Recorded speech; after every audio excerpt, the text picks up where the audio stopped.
So the business has been in Anacortes since 1978.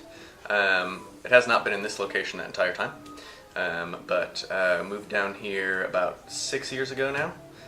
So now we're in this historic building, first brick building on Fidalgo Island. And the business has gone through, I am the fourth owner of the business. Started out with Glenda's Jardins in 1978. Then I went to Brett Lunsford, who started Know Your Own Records. He's in the band Beat Happening. And then Liz and her husband Jensen Lovelet took over the store, and now it is me. And now with Evie, we're doing the business distro as well. I love this small town so much, and it just seems like a record store should not be able to exist in a town like this.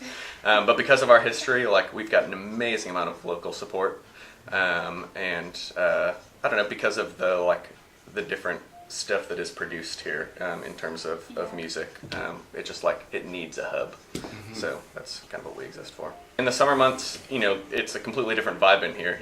Loads of people with fanny packs and sunglasses on, just like flipping through used stuff. But honestly, like, our town is who supports us, and that's the reason why we're here, really.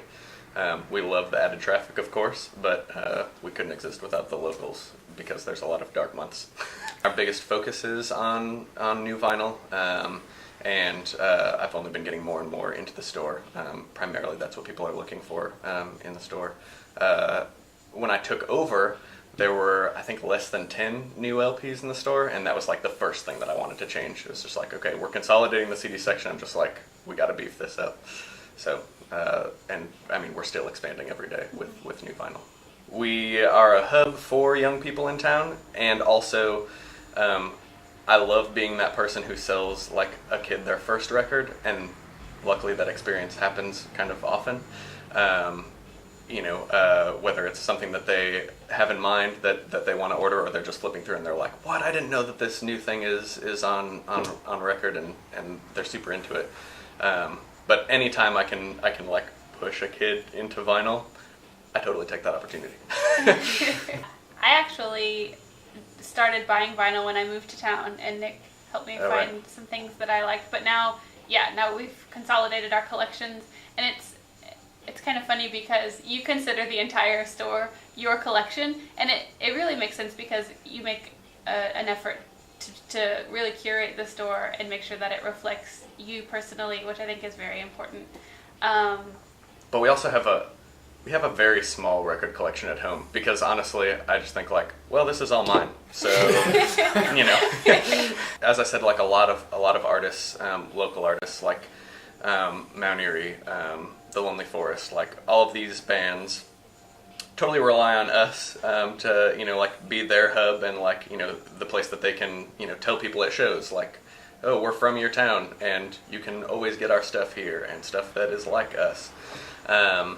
So that's one reason why I think our store in particular is very important. But I think that independent businesses of all kinds, not just record stores, but totally need to exist right now, as you have larger and larger stores that are all just kind of like homogenization, like for everybody, hooray. I don't know. You need curated spaces where people are going to find things that they wouldn't normally find anywhere else, and a place where they can get personal service and attention, particularly with music. Buying music is a weird thing, and I still get weirded out kind of when people come up to me and they're like, so what's your favorite thing right now? I'll buy it. And it's like, my favorite thing? Like, totally might not be your favorite thing. Yeah. I mean, I'm into it, I will tell you what my favorite thing is and why, but I'm always, with music and exploring particularly new music, people kind of need a push, and I think that's where independent record stores come in. There's value in that, and it's really hard to describe what that value is, but it's a tangible thing, and personally I think that there will always be people who demand that, crave that, want that, whether they know it or not, and they're not getting that from digital, and particularly with the handmade thing, a lot of the stuff that we sell is, hand screened by the band, and, we're stuffing records constantly for our labels, So you have this thing that there's been a lot of care put into, and I think that when you buy something like that, you feel that. Very hard to describe, but I believe that. I definitely have seen, I mean, we've all seen the popularity, grow, and it's great. I don't know if it will plateau or not. There is certainly, things like Record Store Day, the list is just huge, and particularly like a store our size, there's no way that we could get all of that stuff in. So there's a lot of selection, and that goes back to the curated thing. So then stores start to kind of show their their tastes or whatever, and what they can provide to the community.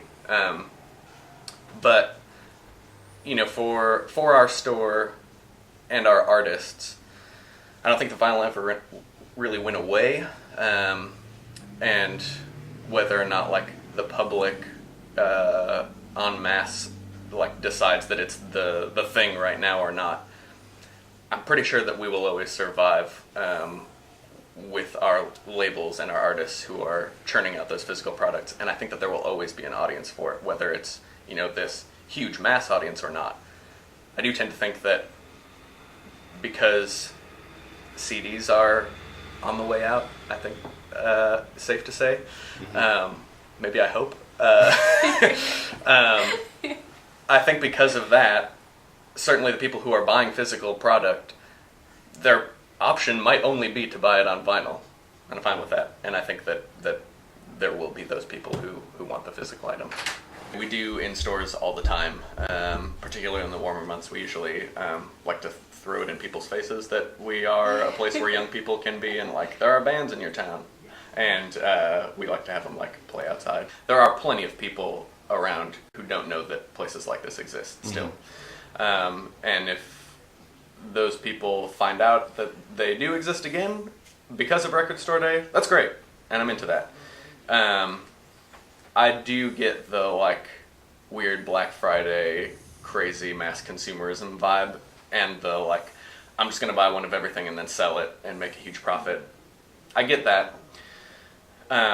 Maybe the benefit of being in a small town is that I don't feel like we get a lot of that. Like we don't have a crazy huge line. We've got a dozen people gathered outside, but throughout the day it will be our busiest day. People just stopping in to say like, hey, you guys are doing a great job, like whether we see them all the time or not.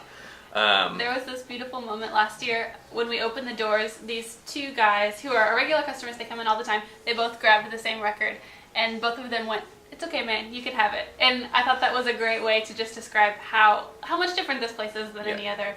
And people care more about other people than like getting a special deal or something that's very limited. No pepper spray here. Yeah.